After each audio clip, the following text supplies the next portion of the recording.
Salut, c'est Mélodie, ta prof de français québécois en ligne. J'adore les langues et j'aime bien aussi Pokémon.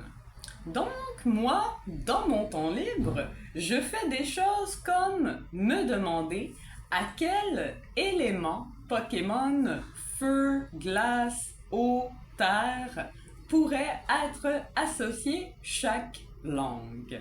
Je fais ça dans mon temps libre, totalement inutile mais amusant. Donc c'est parti. On commence avec un Pokémon langue de glace, l'allemand. L'allemand, une langue qui sonne tellement rude. Je sais pas, en allemand, les gens semblent toujours fâchés. J'ai de la difficulté à imaginer un couple allemand, l'homme qui dit « Tu es tellement belle, mon amour, et je t'aime ». La femme qui répond « Ah, merci, toi aussi, tu es tellement merveilleux ».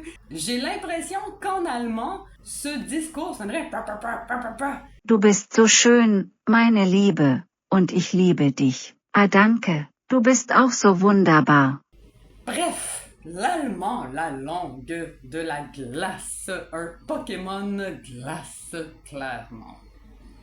Ensuite, on a les Pokémon langue air, vol.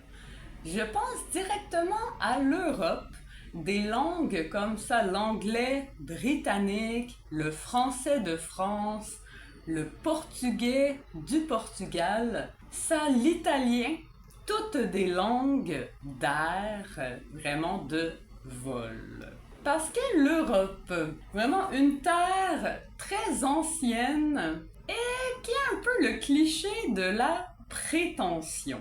Par exemple, au niveau du français, les Français de France, le stéréotype, la réputation qu'ils sont très « je suis le meilleur, je viens de la France ». Et moi, j'associe beaucoup l'air, comme ça, le nez en l'air, la prétention.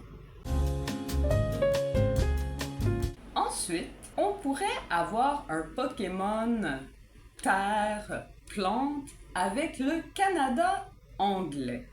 Donc l'anglais du Canada, pour moi, c'est un Pokémon terre, plante. Ça pourrait être l'anglais de l'Australie aussi, car le Canada, l'Australie, deux pays où il y a beaucoup de forêts, où la population, beaucoup de personnes aiment les activités en plein air, dans la nature, donc la terre, les plantes. Ensuite, on a le Québec, le français québécois, qui, selon moi, est un Pokémon d'eau. Très très facile, on pense au drapeau du Québec qui est bleu, mais je pense que oui, l'eau est un élément très présent au Québec. Par exemple, je ne sais pas pourquoi, mais c'est très très présent dans la culture du Québec, la natation. Nager. Les Québécois, quand nous sommes enfants, c'est très très commun d'aller à la piscine publique, donc l'été la piscine extérieure, l'hiver la piscine intérieure. Le fait que donc le drapeau du Québec est bleu, que nous avons le fleuve Saint-Laurent, que les Québécois se sont passionnés de natation. Le français québécois, c'est un Pokémon d'eau, selon moi. Et finalement, on garde le meilleur pour la fin, l'espagnol.